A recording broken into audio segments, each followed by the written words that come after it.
મિત્રો, આજની વાર્તામાં તમારું સ્વાગત છે, પરંતુ વાર્તા શરૂ કરતા પહેલા કમેન્ટ કરીને અમને ચોક્કસ જણાવો કે તમે અમારો વિડીયો ક્યાંથી જોઈ રહ્યા છો, અને હા, વિડીયોને લાઈક કરો અને ચેનલને સબસ્ક્રાઇબ કરવાનું ભૂલતા નહીં.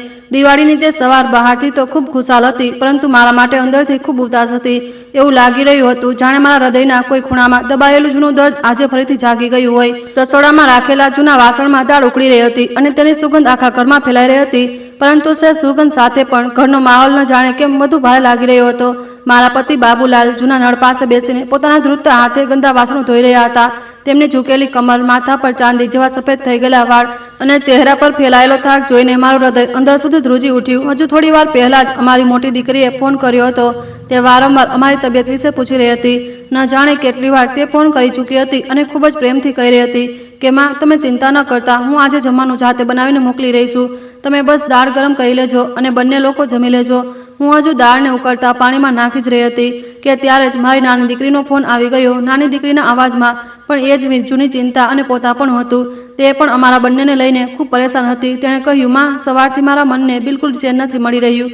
વારંવાર તમારા બંનેનો જ ખ્યાલ આવી રહ્યો છે. ખબર નહીં કેમ દિલમાં અજીબ ડર લાગી રહ્યો છે કે મારા મા બાબુજી એકલા દિવાળી મનાવી રહ્યા હશે, અને તે પણ આ ઉંમરે. પોતાની દીકરીઓની આ વાતો સાંભળીને મને પોતાના પતિને આટલી ઉંમરે પણ ઘરનું કામ કરતા જોઈને મારા હાથ આપમેળે ધ્રુજવા લાગ્યા. પરંતુ મેં જોયું કે બાબુલાલજીએ તરત જ પોતાના હાથમાં રહેલા જૂના રૂમાલથી આંખોના ખૂણા લૂછી લીધા. તે પોતાની દીકરીનો અવાજ સાંભળીને ચૂપચાપ રડી રહ્યા હતા, પરંતુ નહોતા ઈચ્છતા કે મને તેમના આંસુ દેખાય. કદાચ તેમના મનમાં આજે પણ એ જ વાત હતી કે મર્દ રડતા નથી. અમારા કુલ 4 બાળકો હતા, 2 દીકરીઓ અને 2 દીકરા, પરંતુ મારા પતિનું હૃદય હંમેશા પોતાના દીકરાઓ માટે અલગ જ ધડકતું હતું. તેમને દીકરીઓ પેદા થવાની એટલી ખુશી નહોતી થઈ જેટલી દીકરાઓ પેદા થવા પર થઈ હતી. જ્યારે અમારી પહેલી દીકરી આ દુનિયામાં આવી હતી, મને આજે પણ એ દિવસ સાફ સાફ યાદ છે. બાબુલાલજીએ ખુશ થવાને બદલે પોતાનું મોઢું બીજી તરફ ફેરવી લીધું હતું. તેમણે બાળકીને બસ થોડી વાર જોઈ હતી અને પછી નજરો ફેરવી લીધી હતી. તેમણે મારી સામે પોતાની ખુશીઓનો જરા પણ ઇઝહાર નહોતો કર્યો. ઘણા સમય સુધી તેમણે મારી સાથે સરખી રીતે વાત પણ નહોતી કરી. તેમનું માનવું હતું કે પરિવારનું પહેલું બાળક હંમેશા દીકરો હોવો જોઈએ, કારણ કે દીકરો જ આગળ ચાલીને પિતાનો સહારો બને છે. તે અવારનવાર કહેતા હતા કે દીકરો મોટો થઈને પિતાનો હાથ પકડે છે, તેની સાથે ઊભો રહે છે અને ઘટપણમાં તે તેની લાકડી બને છે. પછી થોડા વર્ષો પછી જ્યારે બીજી દીકરી થઈ તો તેમની નારાજગીનો કોઈ પાર નહોતો રહ્યો. ઘણા દિવસો સુધી ઘરમાં એક અજીબ શાંતિ છવાયેલી રહી. તે મારી સાથે સરખી રીતે વાત નહોતા કરતા, પોતાની દીકરીને પણ પ્રેમથી જોવાનું ટાળતા હતા. તેમને એ વાત સ્વીકાર નહોતી થઈ રહી કે અમારા ઘરમાં 2 દીકરીઓ થઈ ગઈ છે. તેમને લાગતું હતું કે દીકરીઓ તો એક દિવસ લગ્ન કરીને બીજા ઘરે જતી રહેશે અને પછી આપણું ઘર ખાલી થઈ જશે. પછી એ દિવસ આવ્યો જ્યારે તેમની ઈચ્છા પૂરી થઈ અને એક સ્વસ્થ દીકરો થયો. તે દિવસે મારા પતિની ખુશીનો કોઈ પાર નહોતો. મેં તે દિવસે ચહેરા પર એવી ખુશી જોઈ જેવી ક્યાંય પહેલાં ક્યાંય નહોતી જોઈ. તેમણે આખા મહોલ્લામાં મીઠાઈ વહેંચી હતી, અને જ્યારે ચોથી વાર અમારા ઘરે દીકરાએ જન્મ લીધો તો તે પોતાની હેસિયતથી પણ આગળ નીકળી ગયા હતા. તેમણે પૈસા જોડીને મારા માટે એક સુંદર સોનાની વીંટી ખરીદી અને મને ભેટમાં આપી. તે કહેતા હતા કે હવે આપણો પરિવાર પૂરો થઈ ગયો છે. તેમના માટે અમારા બંને દીકરા જ તેમની સૌથી મોટી ખુશી અને સૌથી મોટા ગર્વ હતા. તે હંમેશા ગર્વથી કહેતા કે જોજો, આ બંને દીકરાઓ એક દિવસ આપણું નામ રોશન કરશે. ઘટપણમાં આ બંને જ આપણી સૌથી મજબૂત તાકાત બનશે. આ બંને જ આપણા સહારની લાકડી બનશે. અને મારી દીકરીઓ વિશે તે કહેતા હતા કે આ દીકરીઓ તો એક દિવસ કોઈ બીજાનું ઘરે જતી રહેશે, ત્યાં જઈને પોતાનું ઘર વસાવશે અને અહીંથી પોતાના હિસ્સાનું દહેજ લઈને વિદાય થઈ જશે. બાબુલાલજીએ પોતાની જવાની, પોતાની સેહત અને પોતાની જિંદગીની દરેક પળ આ બંને દીકરાઓના ઉછેર અને તેમના સારા ભવિષ્ય માટે લગાવી દીધી હતી. તે સવારે ઘરેથી નીકળતા, આખો દિવસ સરકારી ઓફિસમાં મહેનત કરતા અને સાંજ પડતા જ આરામ કરવાને બદલે કપડાની એક દુકાનમાં પાર્ટ ટાઈમ કામ કરવા જતા રહેતા. ઘણીવાર શિયાળાની રાત્રે જ્યારે તે ઘરે પાછા ફરતા તો હું તેમના પગમાં છાલા અને સોજો જોતી હતી.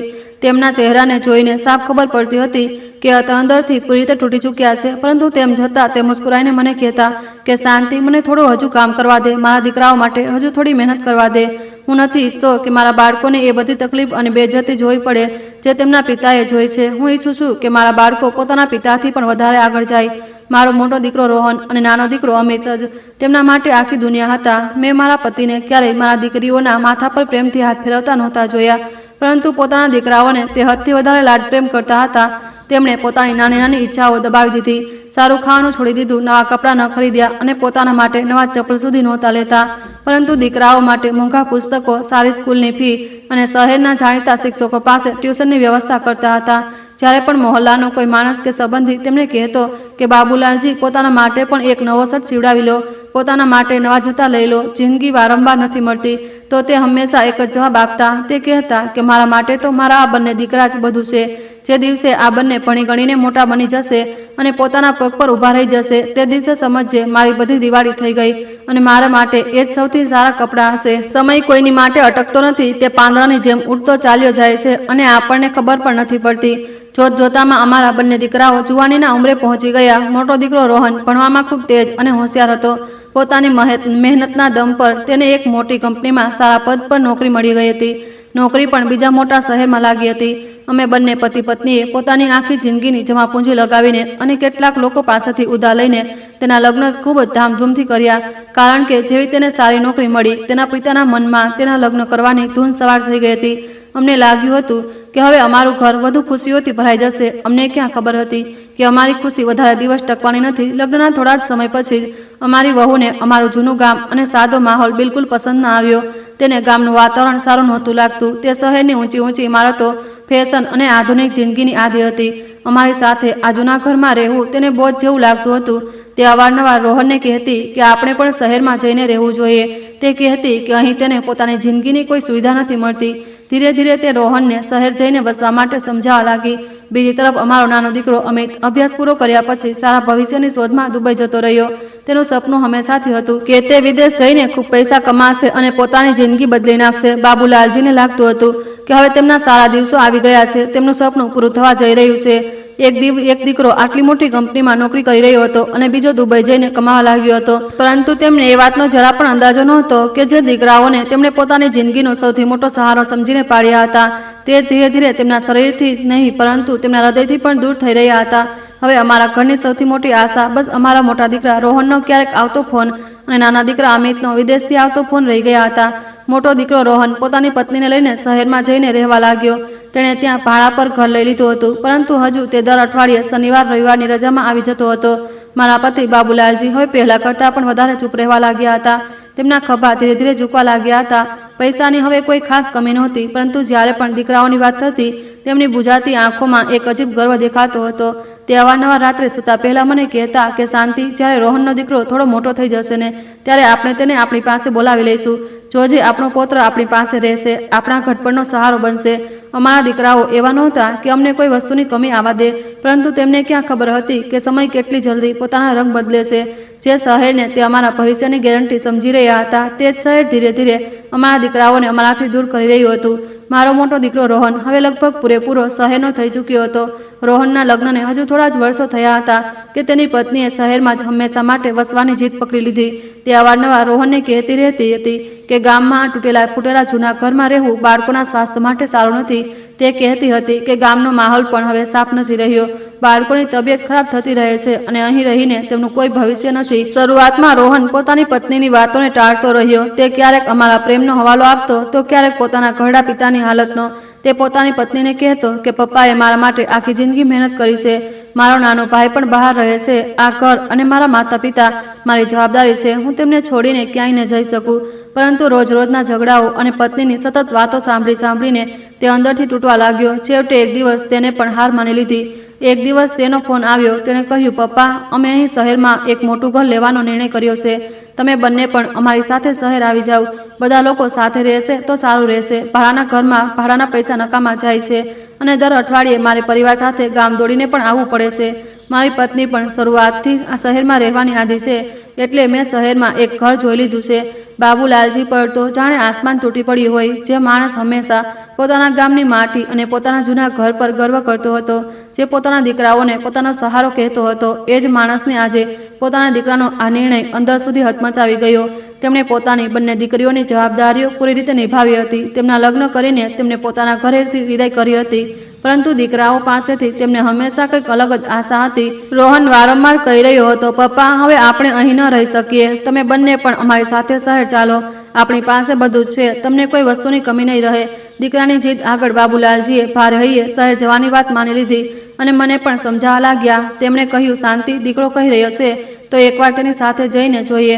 આખરે આપણો દીકરો જ તો છે. તે આપણા માટે આટલું મોટું ઘર લઈ રહ્યો છે. જ્યારે અમે અમારું જૂનું ગામ અને એ જ ઘર છોડીને નીકળી રહ્યા હતા તે દિવસનું એ દ્રશ્ય આજ સુધી મારી આંખોમાંથી નથી નીકળતું. મહોલ્લાના કેટલાક વડીલો અમને વિદાય આપવા આવ્યા હતા.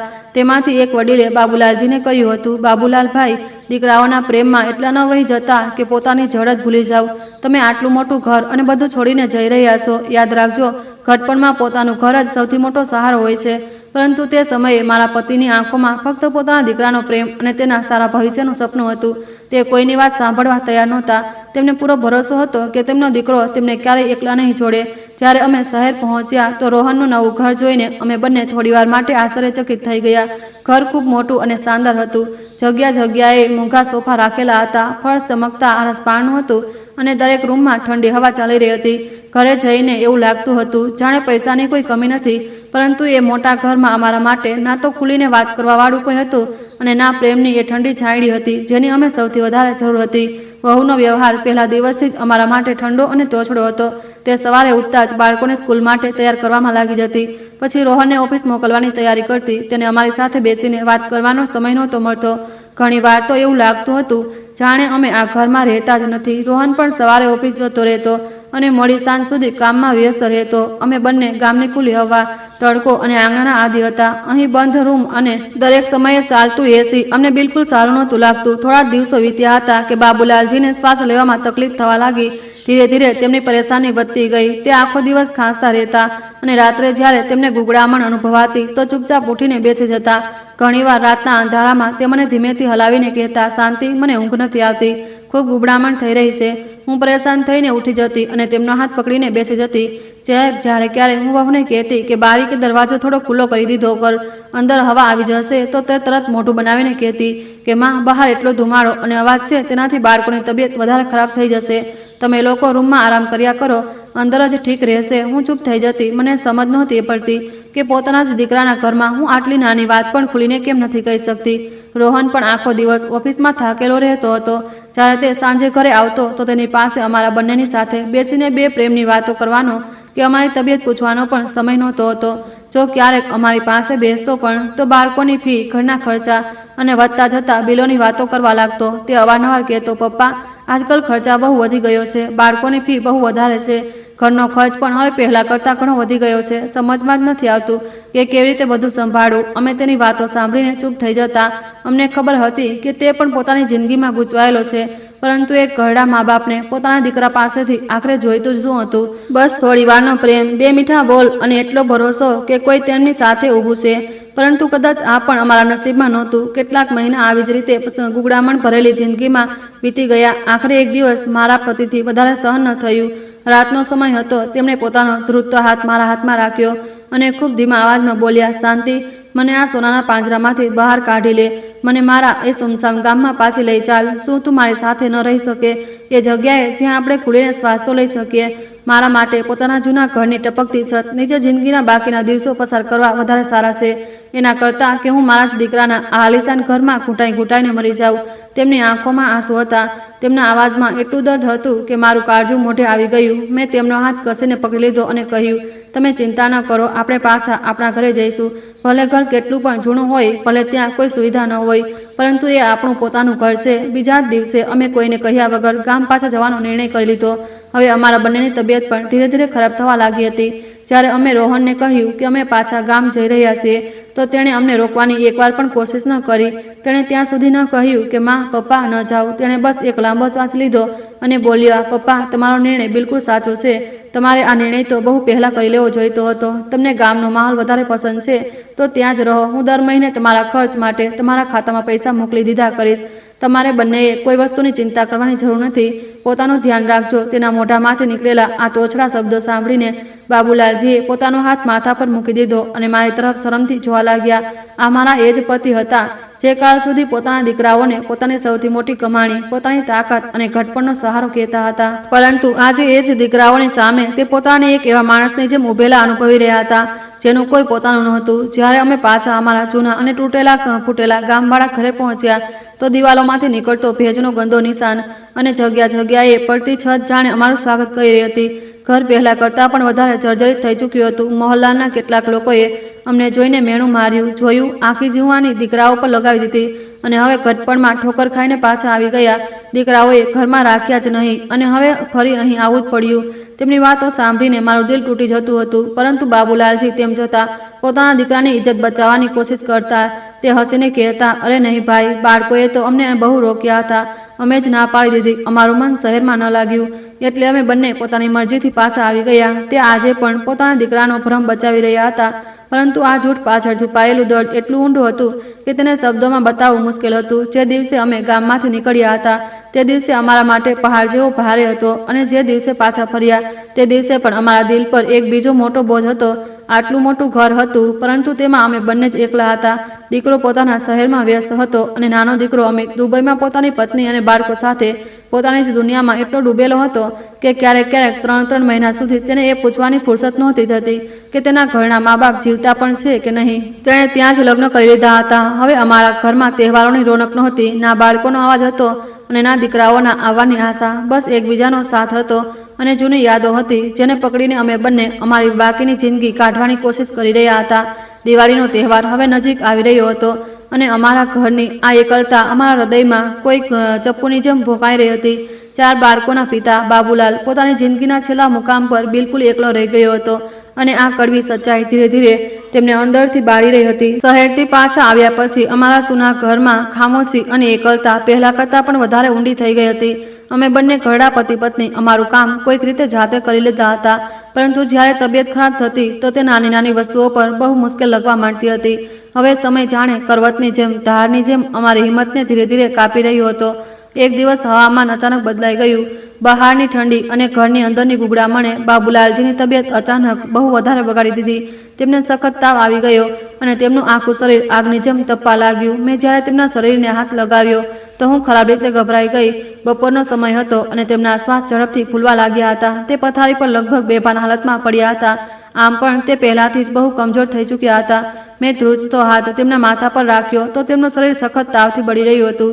તેમની હાલત જોઈને મારી આત્મા સુધી કાંપી ગઈ અને મારા મોઢામાંથી ચીખ નીકળી ગઈ. ઘરમાં તે સમયે અમારા સિવાય કોઈ નહોતું જે તેમની મદદ કરી શકે. મેં કોઈક રીતે મારી જાતને સંભાળી અને તરત જ મારા મોટા દીકરા રોહનનો નંબર લગાવ્યો.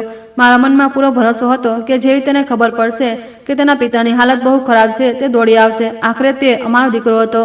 હું વિચારી રહી હતી કે મા બાપને આ હાલતમાં જોઈને કયો દીકરો ચેનથી બેસી શકે. તે જ તરત જ અમને હોસ્પિટલ લઈ જશે.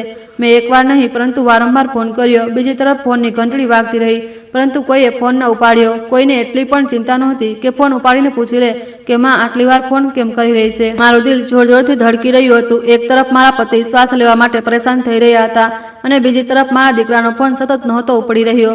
પહેલા ફોન પછી જઈ રહ્યો હતો, પછી થોડી વાર પછી તેનો નંબર બંધ આવવા લાગ્યો. બહુ વાર સુધી કોશિશ કર્યા પછી આખરે રોહન સાથે મારી ફોન પર વાત થઈ ગઈ. તેણે ફોન ઉપાડ્યો, પરંતુ તેના અવાજમાં જરાય ચિંતા નહોતી. તેના બોલવાથી રીતથી એવું લાગી રહ્યું હતું જાણે તેને એ વાતથી પરેશાની થઈ રહી હોય કે હું વારંવાર તેને ફોન કેમ કરી રહી છું. મેં રડતા રડતા કહ્યું, બેટા, તારા પપ્પાની હાલત બહુ ખરાબ છે. તેમને બહુ સખત તાવ છે અને શ્વાસ લેવામાં પણ તકલીફ થઈ રહી છે. આપણે તેમને તરત જ હોસ્પિટલ લઈ જવાના છે. મારી વાત સાંભળતા જ તે પરેશાન થવાને બદલે ચીડાઈ ગયો. તેમણે કહ્યું, માં, તમે કેવી બાળકો જેવી વાતો કહી રહ્યા છો? તમે કોઈ નાની બાળકી તો છો નહીં. તમને ખબર છે હું અહીં ઓફિસના કામમાં કેટલો ફસાયેલો છું. આરામ કરવાનો પણ સમય નથી મળતો. ઉપરથી બાળકોના ભણતરની આટલી ઝંઝટ છે. એના પછી તેણે બહુ તોછડાઈથી કહ્યું, ઠીક છે માં, હું ગામના મારા એક જૂના મિત્રને ફોન કરી દઉં છું. તેનો મારો સંપર્ક છે. તે તમારા એક રિક્ષા બોલાવી દેશે. તમે પપ્પાને રિક્ષામાં બેસાડીને જાતે હોસ્પિટલ લઈ જાઓ. તમારા હાથ પગ છે, તમે આ કામ કરી શકો છો. ચિંતા ન કરો. જો મને સમય મળ્યો તો હું આવવાની કોશિશ કરીશ. નહીં તો તમે ડૉક્ટરને બતાવીને દવા લઈ લેજો. પછી મને જણાવી દેજો કે પપ્પા હવે ઠીક છે કે નહીં. મારા દીકરાના આ નિર્દયી શબ્દો મારા દિલને ચીરી ગયા. જે પિતાએ પોતાની આખી જુવાની તેના ભણતર અને તેની સુવિધાઓ માટે લગાવી દીધી હતી, જેણે પોતાના માટે ક્યારેય નવી વસ્તુ નહોતી ખરીદી, આજે એ જ પિતા જિંદગી અને મોતની વચ્ચે પડ્યા હતા અને તેનો દીકરો તેની પાસે આવવા સુધીનો સમય નહોતો કાઢી શકતો. પરંતુ મારી પાસે રડવાનો કે બેસીને દુઃખ મનાવવાનો સમય નહોતો. મારા જીવન સાથીના શ્વાસ મારી સામે ચાલી રહ્યા હતા. તે મારા પતિ હતા અને હું તેમની જીવન સાથી હતી. આ સમયે તેમની દેખભાળ કરવી મારી ફરજ હતી. મેં મોહલ્લાના એક છોકરા પાસે મદદ માંગી. બહુ મુશ્કેલીથી એક રિક્ષાની વ્યવસ્થા થઈ. અમે બંનેએ મળીને બાબુલાલજીને રિક્ષામાં બેસાડ્યા. તે લગભગ બેભાન હાલતમાં હતા. હું રડતી રડતી તેમને લઈને સરકારી હોસ્પિટલ પહોંચી. હોસ્પિટલનો માહોલ બહુ જ અવાજવાળો અને ગંદો હતો. ત્યાં પણ સમયસર કોઈ ડૉક્ટર જોવાળું નહોતું. કોઈએ મને સરખી રીતે પણ ન પૂછ્યું કે દર્દીને શું થયું છે. મેં એક છોકરાની મદદથી મારા પતિને સ્ટ્રેચર પર સુડાવ્યા અને આખો દિવસ તેમના ઓશિકે ઊભી રહી. ક્યારેક તેમના આંસુ લૂછતી તો ક્યારેક તેમના માથા પર હાથ રાખતી. મારા પતિ આખો દિવસ એ ઠંડા હોસ્પિટલના બિસ્તર પર પડ્યા રહ્યા. તેમને ગ્લુકોઝની બોટલો ચડાવવામાં આવી રહી હતી કારણ કે તેમનું શરીર બહુ નબળું પડી ગયું હતું. તે અર્ધ બેભાન હાલતમાં વારંવાર કંઈક બબડતા હતા. મેં ઘણીવાર જોયું કે તેમના હોઠ હલી રહ્યા હતા અને તે પોતાના બંને દીકરાઓના નામ પોકારી રહ્યા હતા. ક્યારેક કહેતા રોહન અને ક્યારેક ધીમા અવાજમાં કહેતા અમિત. પરંતુ એ લાંબા અને દર્દ ભરેલા દિવસમાં ના રોહનનો ફોન કરીને પૂછ્યું અને ના દુબઈમાં બેઠેલા અમિતે એ જાણવાની કોશિશ કરી કે તેના પિતા જીવતા છે કે તેમની હાલત કેટલી ખરાબ છે. કોઈએ એકવાર પણ ફોન ન કર્યો. મારા દિલમાં જાણે લોહીના આંસુ વહી રહ્યા હતા. હું વિચારી રહી હતી કે જો બાળકોને અમે અમારી જિંદગીનો સૌથી મોટો ખજાનો સમજીને પાળ્યા, આજે તે જ અમારી સામે પથ્થરની મૂર્તિની જેમ ઊભા થઈ ગયા છે. પરંતુ મેં જેવી મારી દીકરીઓને જણાવ્યું કે તેમના પિતાની તબિયત બહુ ખરાબ છે, તેમના ફોન આવવા શરૂ થઈ ગયા. મારી મોટી દીકરી સુનીતાએ તો વારંવાર ફોન કર્યો. તે દર થોડી વાર પૂછતી, માં, પપ્પાની તબિયત કેવી છે? ડૉક્ટરે શું કહ્યું? તમે એકલા તો નથી ને? મારી નાની દીકરી પણ સતત ફોન કરી રહી હતી. તે રડતી રડતી કહેતી, માં, ચિંતા ન કરતા, અમે હમણાં જ નીકળીએ છીએ. જરૂર પડી તો અમે કોઈ પણ રીતે તમારી પાસે પહોંચીશું. જે પિતાએ ક્યારેય પોતાની દીકરીઓને પોતાના દીકરા જેટલો પ્રેમ નહોતો આપ્યો, જેમણે ક્યારેય પ્રેમથી તેના માથા પર હાથ પણ નહોતો ફેરવ્યો, આજે એ જ પિતા માટે તેમની દીકરીઓ દૂર બેસીને રડી રહી હતી. એ મુશ્કેલ સમયમાં જો કોઈ અમારું દર્દ સમજી રહ્યું હતું અને અમારી ચિંતા કરી રહ્યું હતું, તે અમારી દીકરીઓ હતી. સાંજ પડતા પડતા હું કોઈક રીતે મારા પતિને લઈને પાછી એ જ સુનસામ ઘરમાં આવી ગઈ. મારું આખું શરીર થાકીને તૂટી ચૂક્યું હતું, પરંતુ એનાથી પણ વધારે થાક મારા મનમાં હતો. બાબુલાલજી હવે પહેલા જેવા મજબૂત નહોતા રહ્યા. તેમની હિંમત જાણે ખતમ થઈ ચૂકી હતી. તેમનું શરીર કમજોર હતું અને હૃદય અંદર સુધી તૂટી ચૂક્યું હતું. તે બિસ્તર પર ચૂપચાપ સૂતા સૂતા આંસુ વહાવી રહ્યા હતા. મેં ઘણીવાર જોયું કે તેમની આંખોમાંથી નીકળેલા આંસુ તેમના વાળ સુધી પહોંચી જતા હતા અને તે ચૂપચાપ હાથ ઉઠાવીને તેમને લૂછી લેતા, જેથી મને ખબર ન પડે કે તે રડી રહ્યા છે. તેમની આવી હાલત જોઈને મને લાગતું હતું જાણે અમારી જિંદગી અમારાથી છીનવાઈ ગઈ હોય. આ દર્દની ના તો કોઈ દવા હતી અને ના કોઈ મલમ. અમે બંને બસ એકબીજાને જોઈને ચૂપ થઈ જતા હતા. સમય કોઈની માટે અટકતો નથી. અમારા દિવસ અને રાત દુઃખના બોજ નીચે ધીરે ધીરે પસાર થતા રહ્યા. હોસ્પિટલવાળી ઘટના પછી બાબુલાલજી અંદરથી પૂરી રીતે તૂટી ચૂક્યા હતા. જે હિંમત અને જીત પર તેમને ક્યારેય ગર્વ રહેતો હતો, તે ક્યાંક ખોવાઈ ગઈ હતી. હવે દિવાળીનો તહેવાર ફરીથી અમારા ઘરની નજીક આવી રહ્યો હતો, પરંતુ આ વખતે આ તહેવાર અમારા માટે ખુશી નહીં, પરંતુ કોઈ ભયાનક સજા જેવો લાગી રહ્યો હતો. ગત દિવાળીની જેમ આ વખતે પણ સવાર બહુ ઉદાસ હતી. ફરક માત્ર એટલો હતો કે આ વખતે અમારા દિલમાં બચેલી આશાની નાની એવી રોશની પણ બુઝાઈ ચૂકી હતી. પહેલાં અમને લાગતું હતું કે કદાચ અમારા દીકરા પાછા આવી જશે, કદાચ દિવાળીના દિવસે તેઓ અમારી સાથે બેસીને જમશે, કદાચ ઘરમાં ફરી બાળકોનો અવાજ સંભળાશે. પરંતુ હવે આવું પણ કંઈ પણ થવાની આશા નહોતી. તો પણ મારા પતિ પોતાના દિલને સમજાવતા રહેતા હતા. તે મને કહેતા, જો તું જોજે શાંતિ, રોહન ચોક્કસ આવશે, દીકરો છે આપણો. દિવાળીના દિવસે આપણને એકલા થોડી છોડશે. એ સવારે તે બહુ જલ્દી ઉઠી ગયા, પોતાના ધ્રુજતા હાથે જૂના કપડાં પહેર્યા અને ચૂપચાપ આવીને દરવાજા પાસે બેસી ગયા. તેમની નજર સતત એ જૂના દરવાજા પર ટકેલી હતી. તેમને આશા હતી કે ક્યારેય પણ દરવાજા પર દસ્તક થશે અને બહારથી રોહનનો અવાજ આવશે. કદાચ તેમના મનમાં એ પણ હતું કે રોહન પોતાના દીકરાને સાથે લઈને આવશે અને તે પુત્રની સાથે દિવાળી મનાવશે.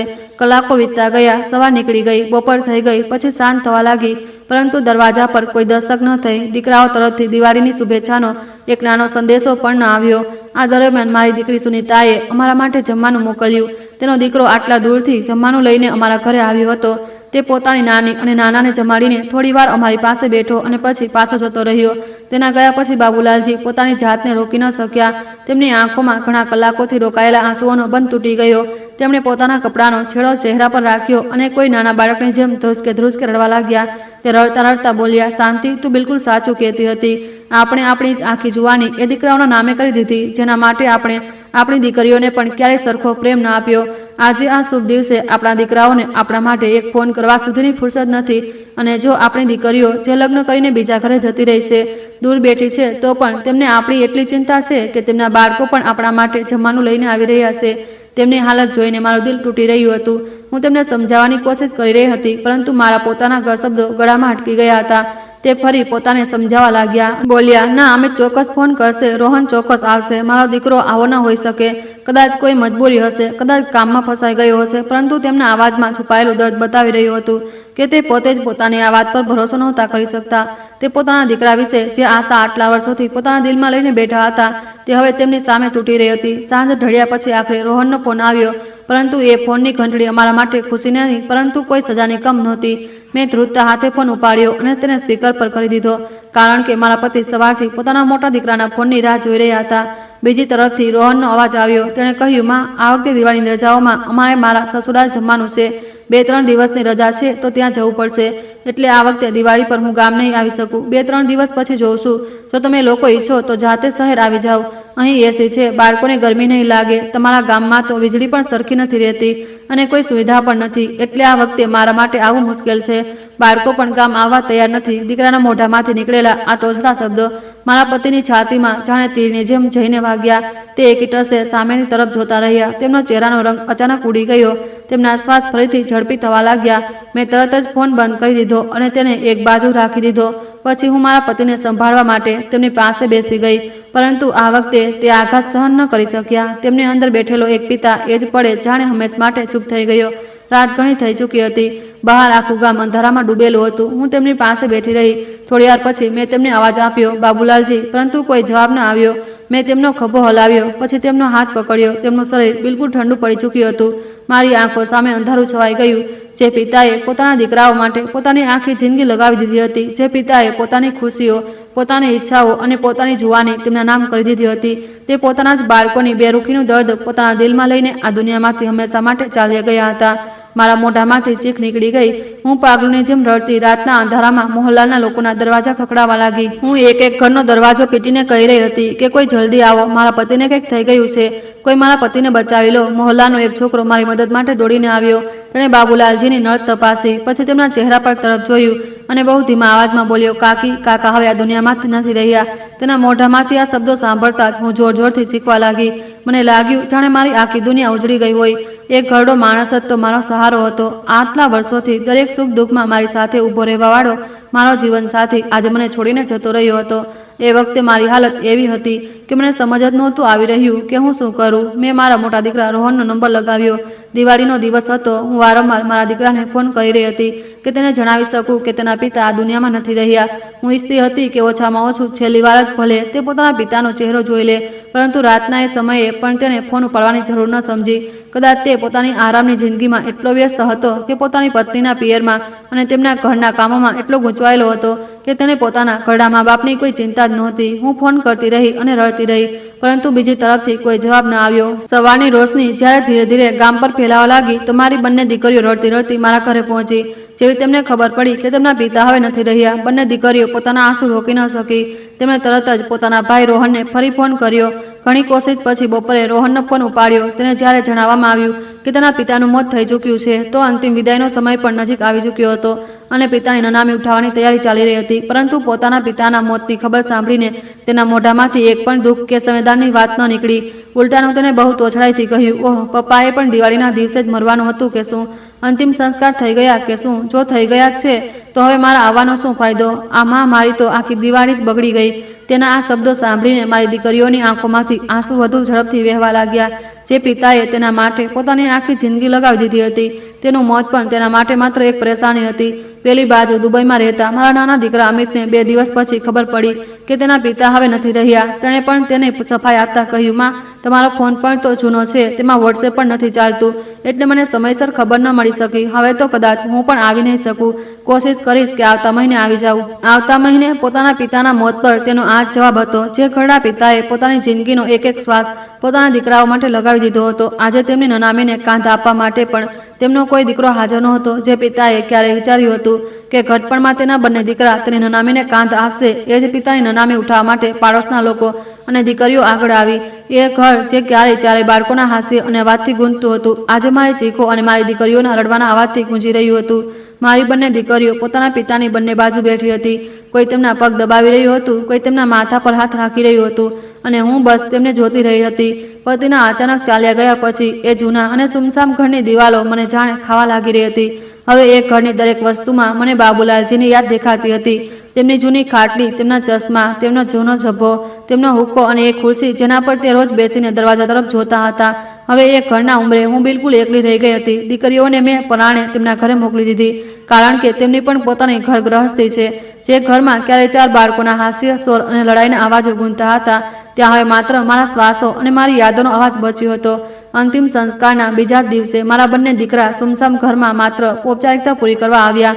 રોહન ચહેરા પર દુઃખ લાવવાની કોશિશ કરતા કહ્યું, માં, હવે તમે અહીં એકલા કેવી રીતે રહેશો? તમે તમારા કપડાં અને બાકીનો સામાન બાંધી લો અને અમારી સાથે શહેર ચાલો. હું તમને અહીં એકલા નહીં રહેવા દઉં. તેના મોઢેથી આ વાત સાંભળીને મારા દિલના કોઈ ખૂણામાં એક નાની એવી આશા ફરી જાગી ગઈ. મને લાગ્યું કદાચ પિતાના મોતે મારા દીકરાને બદલી નાખ્યો છે. કદાચ હવે તેને પોતાની ભૂલનો અહેસાસ થઈ ગયો છે. કદાચ હવે તે મને પોતાની સાથે રાખશે અને મારું ઘર પણ પોતાની પાસે વીતવા દેશે. પરંતુ મારી આ આશા વધારે વાર સુધી ન ટકી શકી. ત્યારે જ તેની પત્નીએ તરત વાત કાપતા કહ્યું, અરે માજીને શહેરના એ બંધ રૂમો અને ફ્લેટોમાં ક્યાં મન લાગશે? એમને તો ગામની માટીની આદત છે. ઉપરથી પિતાજી પણ આ જગ્યાના રહેવાસી હતા. જો માજી અહીં રહેવા ઈચ્છે છે તો અમે એમના માટે એક નોકરાણી રાખી દઈશું. તે 24 કલાક એમનું ધ્યાન રાખશે. માજીને કોઈ વસ્તુની પરેશાની નહીં થાય. આખરે શહેરમાં ફરતા હરતા રહેશે તો ક્યાંક પડી ગયા તો બસ, તો પછી વધુ તકલીફ થઈ જશે. છેલ્લી વાર પણ માજી અમારી સાથે શહેર ગયા હતા તો એમનું તો મન જ નહોતું લાગ્યું. તેની વાતો સાંભળતા જ હું સમજી ગઈ કે આ શબ્દો પાછળ અસલી વાત શું હતી. મારો દીકરો ચૂપચાપ માથું ઝુકાવીને ઊભો હતો. તેણે પોતાની પત્નીની એક પણ વાતનો વિરોધ ન કર્યો. એ પળે મને સમજ આવી ગઈ કે એ ભીડ ભરેલા શહેરમાં મારા માટે કોઈ જગ્યા નથી. તેઓ મને પોતાની સાથે નહોતા લઈ જવા માંગતા. બસ ઉપર કારના નામે એક નોકરાણી રાખવાની વાત કહી રહ્યા હતા. મેં મારા આંસુઓથી ભરેલી આંખોથી મારા દીકરા તરફ જોયું અને એક લાંબો ઠંડો શ્વાસ લઈને કહ્યું, બેટા, તું મારી ચિંતા બિલકુલ ન કર. મારા વિશે ન વિચાર. હું મારી જિંદગીના બાકીના દિવસો આજ ટપકતી છત નીચે મારા પતિની યાદો અને તેમની નિશાનીઓ સાથે પસાર કરી લઈશ. તારા પપ્પાએ પોતાની આખી જિંદગી આજ ઘરમાં પસાર કરી હતી. મારા માટે આ ઘર જ બધું છે. તું તારી પત્ની અને બાળકો સાથે પાછો જા અને તારી જિંદગી ખુશીથી જીવ. મારા કારણે પરેશાન ન થતો. હું ઈચ્છતી હતી કે મારો દીકરો ઓછામાં ઓછું આ વાત પર કહે કે ના માં, તમે અમારી સાથે ચાલશો. પરંતુ તેણે ઉલટાનું બહુ આરામથી કહ્યું, માં, મેં તમારા માટે નોકરની વ્યવસ્થા કરી દીધી છે. તે હંમેશા તમારી સાથે રહેશે અને તમારી દરેક વાતની જાણકારી મને ફોન પર આપતો રહેશે. તમે એકલા રહેશો તો મને હંમેશા ચિંતા થતી રહેશે. સારું થયું મારી પત્નીએ આટલી સારી સલાહ આપી. તેની આ બનાવટી ચિંતા સાંભળીને મારું દિલ વધુ તૂટી ગયું. મેં ભારે મને તેને પૂછ્યું, બેટા, તું કહેતો હતો કે દિવાળી પછી તું તારા પરિવાર સાથે ફરવા જવાનું છે. તું તેની તૈયારી પૂરી થઈ ગઈ? મારી વાત સાંભળતા તેનો ચહેરો થોડો બદલાઈ ગયો. તેણે નજરો ચોરી લીધી.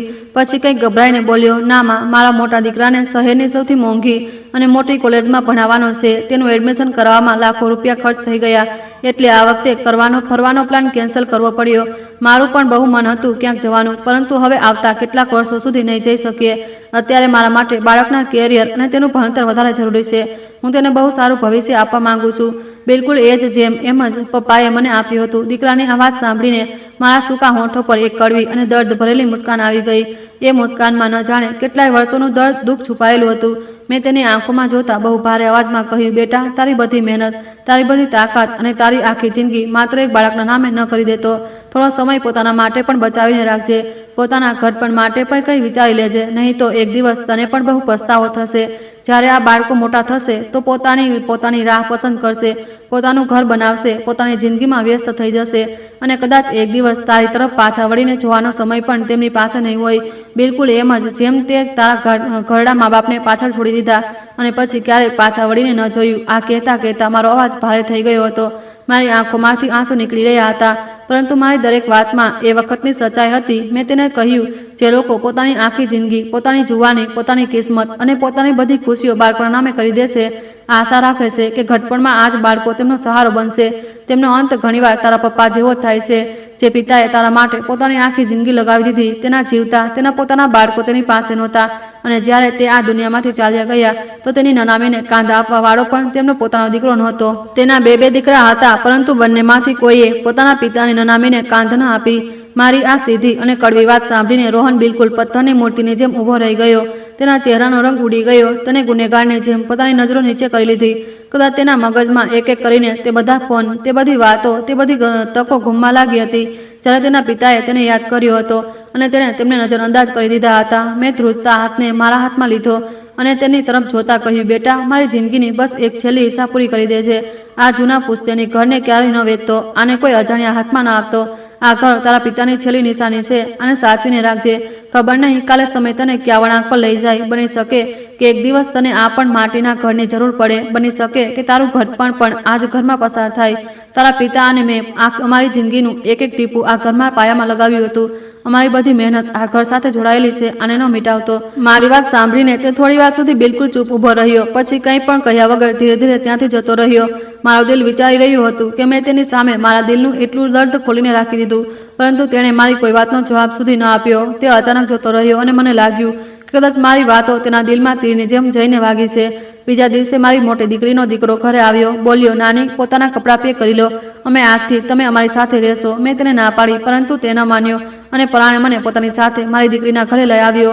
હું ત્યાં આવી તો ગઈ, પરંતુ મારું દિલ હજુ પણ ગામના એક ઘરમાં જ હતું. મારી દીકરી મારું બહુ ધ્યાન રાખતી, જમાઈ પણ બહુ સારી રીતે વર્તતા, પરિવારના બાકીના લોકો પણ સારો વ્યવહાર કરતા. પરંતુ એ પછી પણ દિલ એ વાતથી પૂરી રીતે નિરાશ હતું કે બંને દીકરા જેમને વધારે લાડ પ્રેમ કરવામાં આવ્યો હતો, વધારે સુખ સુવિધા આપવામાં આવી, દગાબાજ નીકળ્યા. થોડા દિવસો પછી મારો મોટો દીકરો રોહન ત્યાં આવ્યો. તેની આંખો લાલ હતી, લાગતું હતું આખી રાત રડ્યો હતો. ચહેરા પર પસ્તાવાની ઊંડી રેખાઓ સાફ દેખાઈ રહી હતી. તે સીધો મારા પગ પાસે બેસી ગયો. તેને મારો હાથ પકડી લીધો અને રડતા રડતા ધ્રુજતા અવાજમાં બોલ્યો, માં, મને માફ કરી દો, એકવાર મને માફ કરી દો. છેલ્લા થોડા દિવસોથી હું સૂઈ નથી શકતો.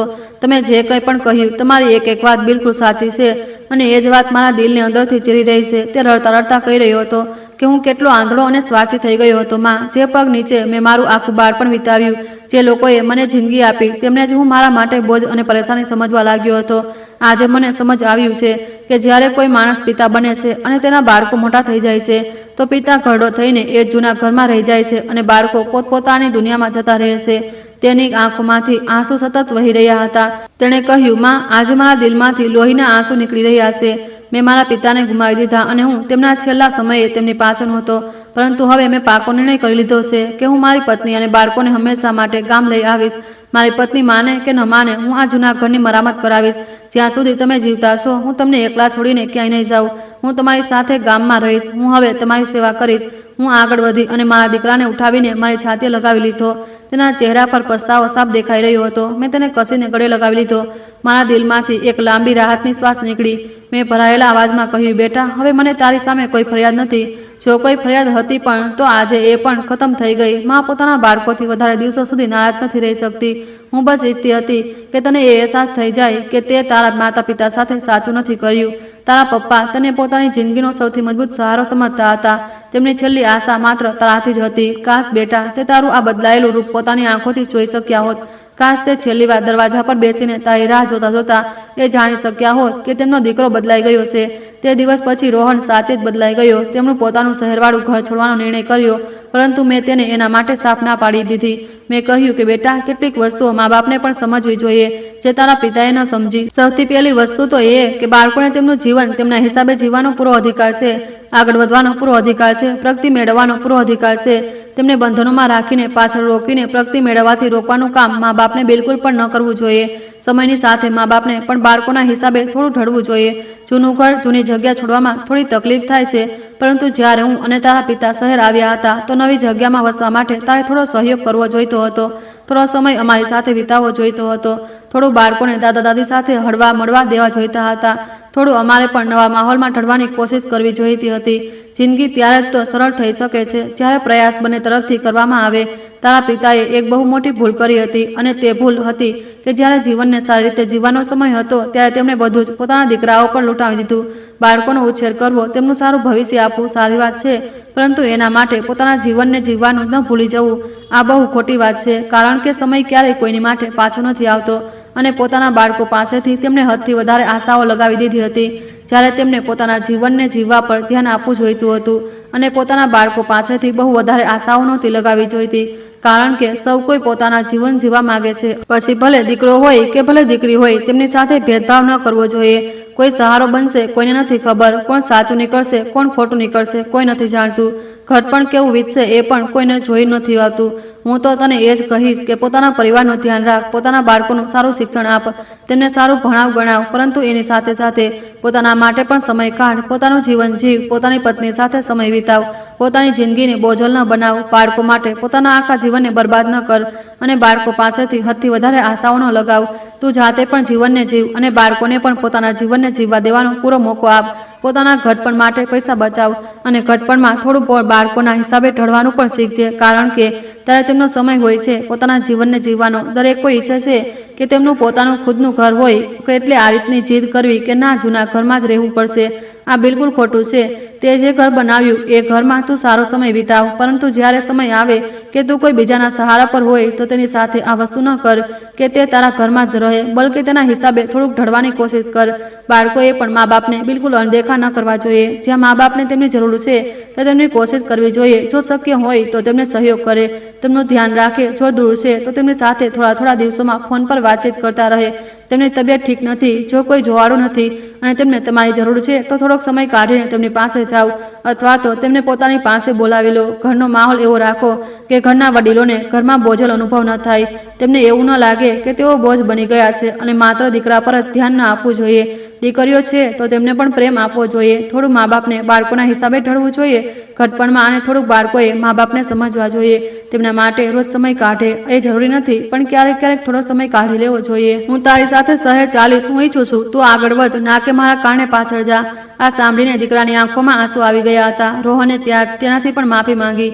પછી હું આ શહેર આવી ગઈ, પરંતુ હવે ત્યાં ઘરનો માહોલ એવો નહોતો જેવો પહેલા આવ્યા કરતા હતો। હવે વહુ કામ પતાવ્યા પછી થોડીવાર ક્યારેક મારી પાસે બેસતી હતી, વાત કરતી હતી।